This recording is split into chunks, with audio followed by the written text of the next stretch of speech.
Europe 1, il est 8h33, la revue de presse. De Natacha Polony. Bonjour Natacha. Bonjour Thomas, bonjour Julie, Bonjour. et bonjour à tous. Ce matin, une de vos journaux, on s'inquiète pour l'agriculture française. La croix des éleveurs en détresse. Ouest France, la colère agricole ne faiblit pas. Le progrès de Fécamp, les agriculteurs à bout de nerfs. Et puis le 13 novembre est toujours dans toutes les têtes. Le Figaro, policier, un métier qui attire de plus en plus de jeunes.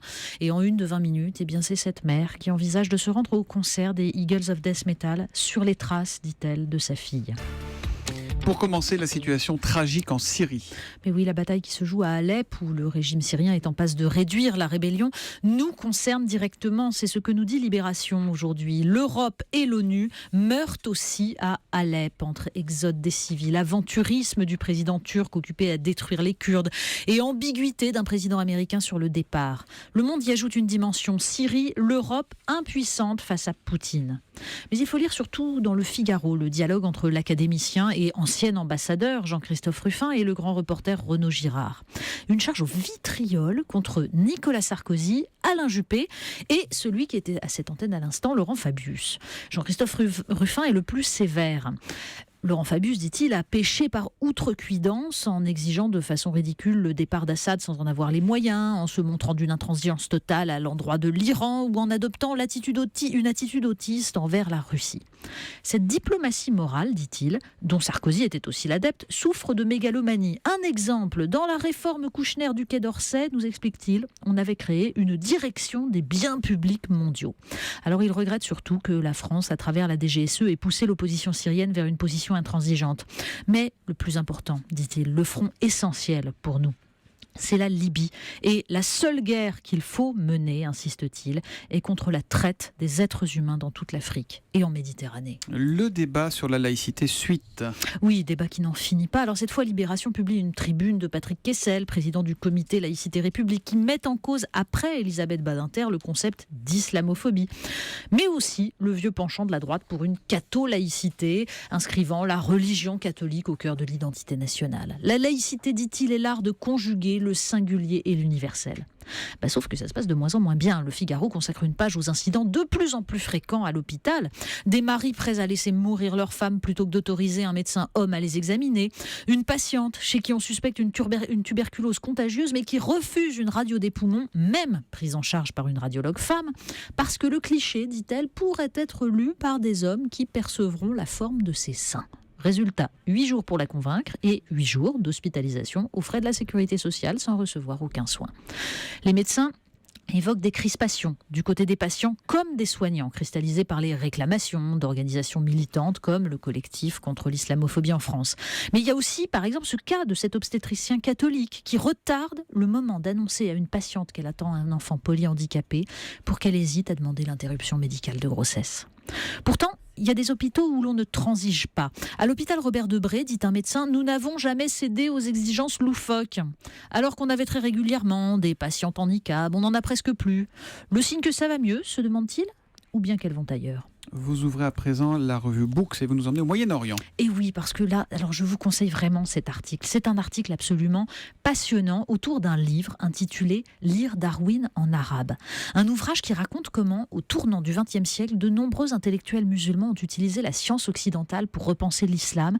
C'est absolument formidable. Il y a par exemple ce jeune religieux iranien passionné par la comète de Halley et qui, à partir de là, a voulu réformer tout le clergé. C'est le moufti du Caire qui invite à une lecture allégorique du Coran, là aussi en s'appuyant sur la science. Une revue portait d'ailleurs ses aspirations, elle s'appelait Al-Muqtataf. Elle était tirée à seulement 3000 exemplaires, mais en fait il y avait des groupes entiers à Bagdad ou ailleurs qui s'abonnaient pour des lectures publiques. On a forgé d'ailleurs dans cette revue le néologisme darwinia, darwinisme, mais qui signifiait aussi curiosité intellectuelle, vision progressiste de la condition humaine. Un moment extraordinaire du libéralisme islamique et qui ne demande qu'à renaître de ses cendres. On reste loin des sentiers battus et on ouvre le 1, l'hebdomadaire Le 1. Mais oui, parce que c'est un terrible anniversaire auquel nous convie cette revue formidable, Le 1, avec un hors-série consacré à la bataille de Verdun, devenue le symbole de la Grande Guerre. C'est par exemple Martin Schulz, le président président du Parlement européen, dont le père, né en 1912, se souvenait l'année de ses 4 ans des paroles de sa mère. « Écoute le tonnerre, il tire à Verdun ».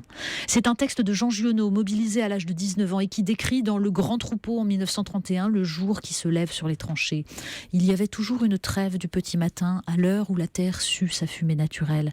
La rosée brillait sur les capotes des morts, le vent de l'aube, léger et vert, s'en allait droit devant lui. On entendait passer le silence avec son petit crépitement électrique. C'était il y a tout juste 100 ans. Alors il faut relire ces textes pour se souvenir de ces hommes et de ce que fut leur jeunesse. Mauvaise nouvelle, on va tous mourir. Oui, alors la revue Books consacre aussi une réflexion, justement, à la fameuse 6e extinction des espèces que certains médias évoquent régulièrement. Alors c'est un mythe, nous dit l'article. Oui, normalement, il faudrait plusieurs siècles, même si toutes les espèces actuellement menacées disparaissaient. Voilà. Oui, sauf que les Échos nous prouvent que ce mythe pourrait quand même trouver une réalité dans les dernières manipulations de la génétique.